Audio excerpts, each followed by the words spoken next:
The topic I wanted to talk about is kind of career ambitions and material ambitions that all young people face. And I think something that we really struggle with is that a lot of the teachings revolves around detaching yourself, because it is important for us to, in some ways, achieve some sort of material success. Like you said, we all can't just run away to the mountains. So how do we kind of reconcile these things that seemingly are very contradictory? There's one thing in trying to lead a reasonably happy life, comfortable, external world. And there's the other, which is an exaggeration of it, a lopsided thinking of greed and always trying to be greedy about more and more. Both are not the same. You know, when a young person wants to find a decent job or a decent girl that wants to lead a life normally, I don't want to call it desire. This is not a desire, it's a natural tendency to find safety, security and happiness, which is quite okay. But this unreasonable greed and trying to grab what others have for yourself, if we can put some kind of a break on that, then there is no harm. And for that you need to have, apart from your physical life's activities and your material activities and ambitions, you also need to realize that people have everything and they don't seem to be happy. Yes. So we should always keep one side of ourselves understanding this, so that tomorrow if something happens, you're not terrified.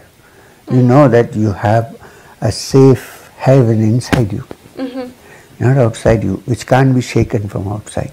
So therefore I'm saying, for youngsters, side by side with ways and means to improve their career, be secure and all that, there should be some kind of teaching which says, but don't be too greedy, because you cannot satisfy everything by just building houses. There is another aspect to this which will stand you in good stead even if your house collapses. This is what is permanent, not opposed to, with what is impermanent. So when you have something like that, wouldn't it be a good idea to spend little time on that also? So that while you go on and face dangers, you have a safe haven from where you can operate. Let's put it this way. Okay. No, I'm trying. Yeah. So make sure that we carve out some time for that in tandem with all the other things. Exactly. And now, it need not necessarily in the beginning be any meditation connected to the traditions. If it's there, it's okay. But if it is not there, go out into the woods. Go off into the mountains, go to the sea coast, go to a place where nobody can recognize you. You sit and you enjoy the sunset, you watch the full moon or the crescent moon, doesn't matter. Or you look at the sea. You know why the heart expands? It expands because nature is not man-made. If you are in places where there is less of man-made things or human-made things, then your mind is moving towards that which is original. So some young people may say, oh, but we don't want to meditate, why should we chant Om? Okay, take out some time every month, if possible, where you can go and stay quietly in some place.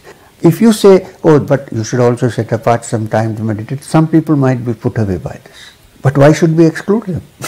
Okay.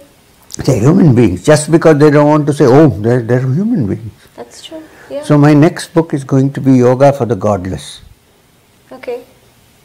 Because there are lots of people who are good people, but they don't believe in God. So what? After all, you believe in God, but you only believe, you don't know. True. How different are you from them? Not you, I mean.